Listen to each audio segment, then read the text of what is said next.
Hi friends, இன்றைக்கி Pandian store பார்ப்போமா. பார்க்குறதுக்கு முன்னாடி சேனலை சப்ஸ்கிரைப் பண்ணாதவங்க சப்ஸ்கிரைப் பண்ணிக்கங்க. அங்கே வீடியோக்குள்ளே போகலாம். இன்றைக்கி என்ன நடக்குதுன்னு பார்த்தீங்கன்னா, மயிலுங்க அப்பா வந்து மயிலுங்க ஒய்ஃப்கிட்ட சொல்லிக்கிட்டு இருக்காங்க. இப்படி நான் ஒரு பொண்ணோட பார்த்தேன்டி, எனக்கு ரொம்ப சங்கட்டமாக போச்சு, அதனால வக்கீல்கிட்ட போய் பேசிட்டு வந்தேன்டி அப்படின்னு சொல்கிறாங்க. அப்போ மயில் அங்கிட்டேருந்து தச்சையெல்லாம் வராங்க. வந்தோடனையும் என்னம்மா இப்படி சொல்கிறாரு, உனக்கு வயிற்றில் வேறு பிள்ளை வளர்ந்துக்கிட்டு இருக்குது, இது என்னம்மா அப்படின்ற, இது எனக்கு தெரியுமா, அவர் பாட்டுக்கு இருக்காரு, நான் பாட்டுக்கிட்டு இருக்கேன், இது நமக்கு தேவையில்லை, அவர் எப்படியும் போயிட்டு போகிறாரு அப்படின்னு சொல்லிவிட்டு அவங்க பாட்டுக்கு மயில் அவங்க வேலையை பார்க்க கிளம்பிட்டாங்க.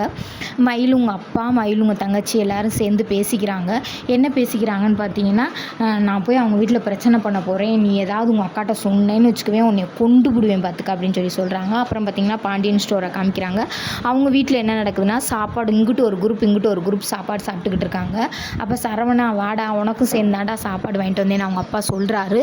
சொல்லிக்கிட்டு இருக்கையிலே பார்த்தீங்கன்னா, அப்படியே அவங்க அம்மா பார்க்குறாங்கம்மா, பாவம்மா அப்பான்னு. சரி சாப்பிட்றா அப்படின்னு சாப்பிட்றாங்க. சாப்பிட்டு முடிச்சோடனே கொஞ்சம் நேரத்தில் அவங்க அப்பாவுக்கு ஒரு ஃபோன் வருது. அம்மா நான் போய் சரவணா அந்த ஃபோனை பேசிட்டு வரேன்டா அப்படின்னு சொல்லிட்டு போகிறாரு. அம்மா அப்பா வர லேட் ஆகும், எனக்கு அதுக்குள்ளே 2 தோசை வைமா அப்படின்றாரு. 2 தோசை வைக்கிறாங்க, சாப்பிட்றாங்க. கொஞ்சம் நேரம் கழிச்சு பார்த்திங்கன்னா அவங்க அப்பா வந்துடுறாரு.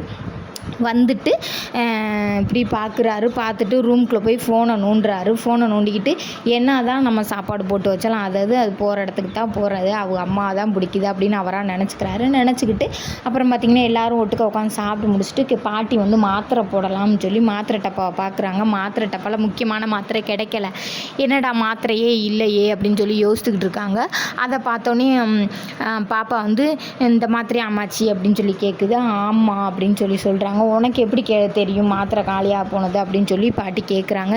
இல்லை உங்கள் பேரை வாங்கி கொடுத்தாரு அப்படின்றா. என் பேர் என்ன, யாருக்கு, அதிரா இல்லை சரவணனா இல்லை செந்திலா அப்படின்னு கேட்குறாங்க. இல்லை அவங்களாம் யாரும் இல்லை, உங்கள் மயம்பத்த பேரையும் தான் வாங்கி கொடுத்தாரு, நான் வேணான்னு சொன்னேன், இந்தாங்க உங்களுக்கு மாத்திரையும் கொடுத்துட்டு சுகர் கூடுறதுக்கு சாக்லேட்டும் கொடுத்துருக்காரு, அதையும் சாப்பிடுங்க அப்படின்னு. அவன் சாக்லேட் எனக்கு கொடுக்கல, சாக்லேட் உனக்கும் மாத்திரையை எனக்கும் கொடுத்துருக்கேன், அதனால தான் அப்படின்னு சொல்கிறாங்க. அதோட நாடகம் முடிஞ்சிருச்சு. பிடிச்சிருந்தா சப்ஸ்கிரைப் பண்ணிக்கோங்க.